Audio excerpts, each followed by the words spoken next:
संजय और रमीज इन लोग का नाम लीजिए तो आपको घर से निकाल दिया जाएगा, आपको बदनाम किया जाएगा, आपको गाली दिलवाया जाएगा, आपके ऊपर चप्पल उठा करके मारा जाएगा। बड़े घरानों की बड़ी बातें आज मैं आप इसी पर चर्चा को लेकर के मैं आपके बीच में आया हूँ। बात आज करूँगा लालू यादव के परिवार के झगड़े को लेकर के। लालू यादव का परिवार इस समय बिखराव पर है। चुनाव में हार क्या हुई कि परिवार ही बिखराव हो गया है और उसमें दो कारण बताए जा रहे हैं। एक, तेजस्वी यादव के पीए जो पर्सनल असिस्टेंट के रूप में सलाहकार रखे गए हैं हरियाणा के संजय यादव। एक उनके मीडिया काम देखते हैं रमीज रजा हैं। ये रिजवान जहीर के रिश्तेदार हैं जो कि इसमें जेल में हैं। इनके ऊपर भी कई हत्या के मामले केस में चल रहा था जो कि जमानत पर रिहा हुए हैं। ये उनके सलाहकार हैं। लालू यादव को आप लोग भली भांति जानते हैं। बिहार में लालू यादव राबड़ी यादव की बेटी रोहिणी आचार्य वह बेटी है। वह सुर्खी में तबाही थी जब उसने अपना किडनी राहुल को और अपने पिता लालू को दे करके उनका जान बचाया था। अपना किडनी दे करके, जबकि न तो तेजस्वी यादव तैयार हुए न तो तेज प्रताप, दो लड़के हैं उनके, लेकिन वो बेटी होकर के अपने बाप का जान बचाया किडनी देकर। ऐसी बेटी को घर से अपमानित होकर निकाला गया और चप्पल से मारने की बात की जा रही है। आप वीडियो देख सकते हैं। वीडियो में चप्पल मारने की बात की गई है। चप्पल कौन मार सकता है आखिर? लालू यादव की बेटी को चप्पल मारने के बाद किसको है बिहार में? आप भली बात जान सकते हैं। यह तेजस्वी यादव अपने बहन के साथ अत्याचार किया है। आप समझ लीजिए, जो मुख्यमंत्री का उम्मीदवार रहा हो, जनता उसको कैसे मुख्यमंत्री बना देती। अगर वह आज मुख्यमंत्री बन जाता तो किसको किसको चप्पल मारता। यह दिगर बात है, यह सोचने की बात है। मैं किसी का परिवार का या किसी व्यक्ति विशेष का मैं इसमें बुराई नहीं कर रहा हूँ। एक बात आई है जो बात मीडिया में चल रही है और चर्चा का विषय बना हुआ है, उसी को लेकर के आपके बीच में मैं आया हूँ। आपको पूरी रिपोर्ट आपको दिखा रहा हूँ। आप देखिए वीडियो के माध्यम से और देखिए कि किस तरह उनकी बेटी रोहिणी आचार्य घर से रोते हुए निकली है। लालू यादव राबड़ी यादव रो रहे हैं, सारी बहनें रो रही हैं और तेजस्वी यादव के कारण बड़ा भाई अलग हो गया, बहनें रो रही हैं। क्या क्या नहीं हुआ, लेकिन यह सब चीज़ें अच्छा नहीं है इस परिवार के लिए। लेकिन जो होनी होती है वही होती है। आपको बता दें कि झगड़ा तो सबको देखा गया है। उस समय के दौर में आपको बता दूं, इंदिरा गांधी के समय में राजीव गांधी और संजय गांधी के बीच में हुआ गया था। जब संजय गांधी की मौत हो गई थी तो मेनका को इंदिरा गांधी जी ने अलग कर दिया था। मेनका गांधी को सोनिया गांधी के साथ रह गई। इसी तरह आप यहाँ देखिए, महाराष्ट्र में जब उद्धव ठाकरे के बीच में कितना विवाद हुआ राज ठाकरे को लेकर के, और बाला साहब थे तो उन्होंने राज ठाकरे को उत्तराधिकारी सोच रहे थे लोग बनाएंगे, अपने बेटे को उद्धव ठाकरे के अपना उत्तराधिकारी बनाया। कितना विवाद हुआ। उधर आप शरद पवार को उनके भतीजे के बीच में देख सकते हैं विवाद हुआ।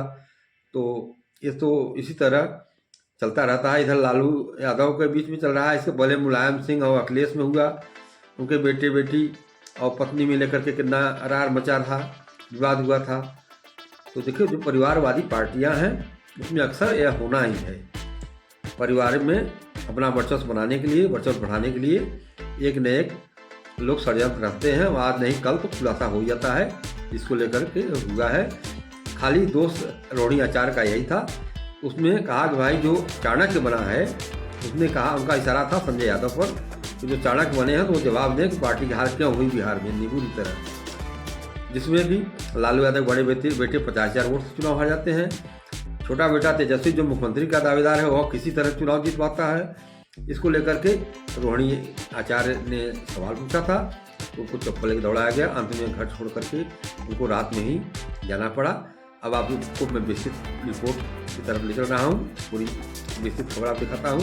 नमस्कार, न्यू डायरी अपडेट चैनल में आपका स्वागत है। मैं हूँ राकेश। रावड़ी आवाज खाली। रोहिणी के बाद 3 बेटियां दिल्ली रवाना। रोहिणी बोली मुझे गंदा कहा, मारने के लिए चप्पल उठाई। मेरे माता पिता की बहनें रो रही, मेरे माता पिता और बहनें रो रही थी। बिहार विधानसभा चुनाव में करारी हार के बाद लालू परिवार में टकराव बढ़ गया है। राजनीति छोड़ने के और अपने परिवार से नाता तोड़ने का ऐलान के एक दिन बाद रोहिणी आचार्य ने रविवार को 2 सोशल मीडिया पोस्ट कर तेजस्वी यादव और संजय यादव पर गंभीर आरोप लगाए हैं। रोहिणी आचार्य के और राबड़ी आवाज छोड़ने के बाद रविवार को 3 और बहनों रागिनी, राजलक्ष्मी, चंदा यादव ने भी दिल्ली रवाना हो गई। ये तीनों बहनें अपने परिवार और बच्चों के साथ चली गई। अब राबड़ी की आवाज़ खाली हो गया है। वहीं दिल्ली में रोहिणी ने मीडिया से बातचीत में कहा कि चप्पल वाली बात सही है और रोहिणी जो बोलती है वह सही बोलती है। ये बात तेजस्वी, संजय और रमेश से पूछिए। मेरे माता पिता रो रहे थे, मेरी बहनें रो रही थी मेरे लिए। भगवान न करे कि किसी के घर में मेरी जैसी बेटी हो। अभी मैं ससुराल जा रही हूँ, मेरी सास भी रो रही है। ये सब तमाशा देखकर जिस घर में भाई हो तो उस घर में भाइयों का भी योगदान होना चाहिए। क्या सभी योगदान बेटियों को देना होता है? आपको बता दें कि इससे पहले रविवार सुबह रोहिणी ने एक इमोशनल पोस्ट कर कहा, मुझे मेरा मायका छुड़ाया गया, मुझे अनाथ बनाया गया, मैंने रोते रोते घर छोड़ा है, मुझे मारने के लिए चप्पल उठाई गई, मैंने अपने आत्मसम्मान से समझौता नहीं किया। आप सब मेरे रास्ते कभी न चले, किसी घर में मेरे जैसी बेटी बहन न हो। इस पोस्ट के बाद रोहिणी ने लालू के किडनी देने वाले फोटो वीडियोज को फेसबुक पर पिन भी किया। आपको बता दें दूसरे पोस्ट में रोहिणी ने लिखा कि कल मुझे गालियां के साथ बोला गया कि मैं गंदी हूं और मैंने अपने पिता को अपनी गंदी किडनी लगवा दी। करोड़ों रुपए लिए टिकट लिया, तब लगवाई गंदी किडनी। सभी बेटी बहन जो शादीशुदा हैं उनको मैं बोलूँगी, जब आपके मायके में कोई बेटा भाई हो तो भूल कर भी अपने भगवान रूपी पिता को नहीं बचाएं। अपने भाई उस घर के बेटे को ही बोले कि वो अपने किसी हरियाणवी दोस्त की किडनी लगवा दें। सभी बहन बेटियां अपना घर परिवार देखें, अपने माता पिता की परवाह किए बिना अपने बच्चे अपना काम अपना ससुराल देखें, सिर्फ अपने बारे में सोचें। मुझसे तो ये बड़ा गुनाह हो गया कि मैंने अपना परिवार, अपने 3 बच्चों को नहीं देखा। किडनी देते वक्त न अपने पति न अपने ससुराल से अनुमति ली। अपने भगवान अपने पिता को बचाने के लिए वो कर दिया जिसे आज गंदा बता दिया गया। आप सब मेरे जैसी गलती कभी न करें, किसी घर रोहिणी जैसी बेटी ना हो। रोते रोहिणी ने अपनी मां राबड़ी का आवाज़ छोड़ा। इससे पहले शनिवार देर रात उन्होंने आवाज़ छोड़ दिया। पटना एयरपोर्ट पर पत्रकारों से बातचीत में रोहिणी ने कहा, मेरा कोई परिवार नहीं है, उन्होंने ही मुझे परिवार से निकाला है। सारी दुनिया सवाल कर रही है कि पार्टी का ऐसा हाल क्यों हुआ, लेकिन उन्हें जिम्मेदारी नहीं लेनी है। तेजस्वी यादव के करीबी संजय यादव और रमेश पर दबाव बनाने का आरोप लगाते हुए रोहिणी ने कहा, ये सवाल अब तेजस्वी यादव से पूछिए, सवाल पूछेंगे तो गाली दी जाएगी, चप्पल से मारा जाएगा। इसी साल 25 मई को लालू प्रसाद ने अपने बड़े बेटे तेज प्रताप यादव को पार्टी और परिवार से निकाला था।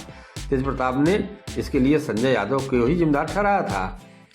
आपको बता दें कि इससे पहले शनिवार को ही रोहिणी ने इस पर पोस्ट किया था कि मैं राजनीति छोड़ रही हूँ और अपने परिवार से नाता तोड़ रही हूँ। संजय यादव और अमीर ने मुझे यही करने को कहा था और मैं सारा दोष अपने ऊपर ले रही हूँ। रोहिणी ने अपने पोस्ट में बताने की कोशिश की कि संजय यादव और रमीज खान ही पार्टी के सभी फैसले लेते हैं। संजय राज्यसभा सांसद हैं और तेजस्वी के रणनीतिकार सलाहकार हैं। संजय यादव को लेकर हुए विवाद के बाद रोहिणी ने सितंबर में पार्टी से लेकर परिवार के सभी सदस्यों को सोशल मीडिया पर अनफॉलो कर दिया था। चुनाव के नतीजे में आरजेडी को महज 25 सीटें मिली हैं, जबकि 2020 में पार्टी को 75 सीटें मिली थी। तेज प्रताप करीब 50,000 वोटों से इस चुनाव में हारे हैं।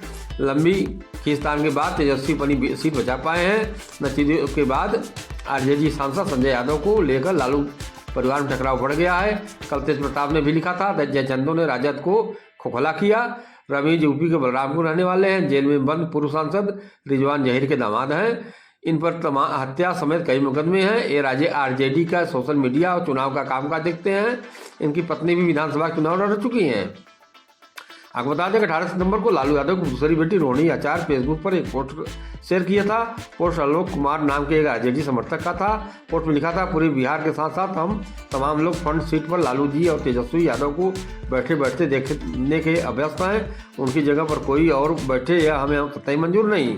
जिन्हें एक दोयम दर्जे के व्यक्ति में एक विलक्षण रणनीतिकार सलाहकार तारणहार नजर आता है, यह बात अलग है। आलोक कुमार की इस पोस्ट के नीचे एक फोटो चस्पा थी जिसमें बिहार अधिकार यात्रा की बस के दाईं ओर की फ्रंट सीट पर संजय यादव बैठे थे।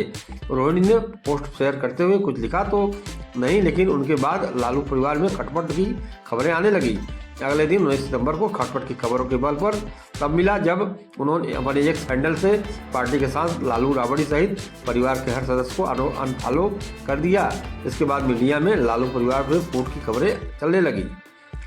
कहा जाता है कि लालू यादव ने तेजस्वी यादव को भी फ्री हैंड दे दिया। जब से तेजस्वी को पूरा परिवार मिली है उनके करीबी संजय यादव का प्रभाव भी बढ़ गया है।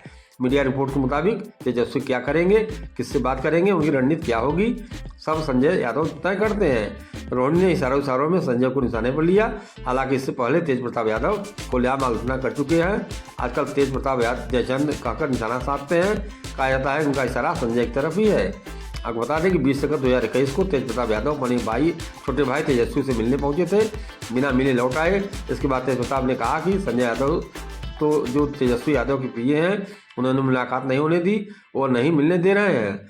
तारापुर विधानसभा सीट से 9 अक्टूबर 2021 को उपचुनाव में तेज प्रताप यादव की छात्र जनशक्ति परिषद समर्थित उम्मीदवार संजय यादव ने पहले पर्चा भरा और फिर उसके अगले ही दिन अपना नाम वापस ले लिया। इसके बाद तेज प्रताप ने एक पोस्ट किया, लिखा, जनता के लिए संजय यादव जी ने अपनी उम्मीदवारी वापस ली। ना मैंने कुछ कहा ना लिखा, तो उसमें मेरा क्या रोल था या है। हरियाणवी स्क्रिप्ट राइटर, तुम फालतू किसी ग्रेट कहानी कहीं और लिखना। संजय यादव हरियाणा के महेंद्रगढ़ के नंगल सिरोही गांव के हैं। चुनावी हलफनामे के मुताबिक Sanjay computer science post graduate हैं और 2 करोड़ 18 लाख संपत्ति है। तेजस्वी और संजय की मुलाकात दिल्ली में 2012 में के आसपास क्रिकेट ग्राउंड में हुई थी। 2013 में जब लालू यादव चारा घोटाले में जेल गए तब तेजस्वी पटना लौट आए। राजनीति सीखने लगे तब उन्होंने अपने दोस्त संजय को पटना बुला लिया। संजय मल्टीनेशनल IT कंपनी नौकरी छोड़कर आ गए थे। सीनियर जर्नलिस्ट संतोष सिंह अपनी किताब JP to BJP Bihar after Lalu and Nitish में लिखते हैं, संजय ने तेजस्वी के समाजवादी राजनीति से जुड़ी कई किताबें पढ़ने के लिए प्रेरित किया। देश के शीर्ष नेताओं अटल बिहारी वाजपेयी, जॉर्ज फर्नांडिस, काशीराम, मायावती, चंद्रशेखर और VP सिंह के भाषण दिखाते और सुनाते थे ताकि तेजस्वी अच्छे भाषण की कला और बागले सीख सके। संजय रोज लालू के दिल्ली में तुगलक रोड स्थित आवास पर तेजस्वी के साथ 4 से 5 घंटे साथ बिताते थे। पॉलिटिक्स एक्सपर्ट का कहना है कि बिहार आकर संजय ने कुछ साल तक यहाँ की राजनीति को समझा, चुनावी समीकरण और आंकड़ों पर काम किया। जरूरत के मुताबिक RJD में कई तरह के तकनीक और डिजिटल दौर के बदलाव भी किए। लेकिन आज वही संजय पार्टी के लिए, परिवार के लिए एक कारण बन गए हैं, जिनके कारण बहन को अपमानित होकर घर छोड़ना पड़ा और माँ बाप रोते रहे। बहन रोहिणी आचार्य, जिसने अपने पिता को अपना किडनी देकर जान बचाई, उसे चप्पल से मारने की बात कही गई। या न तो संजय यादव मार देंगे चप्पल, न तो रमेश, कौन मार सकता है आप समझ सकते हैं। उसके भाई तेजस्वी पर आरोप है। और खबर में आप बने रहें। आपसे निवेदन है कि चैनल को सब्सक्राइब कर लें।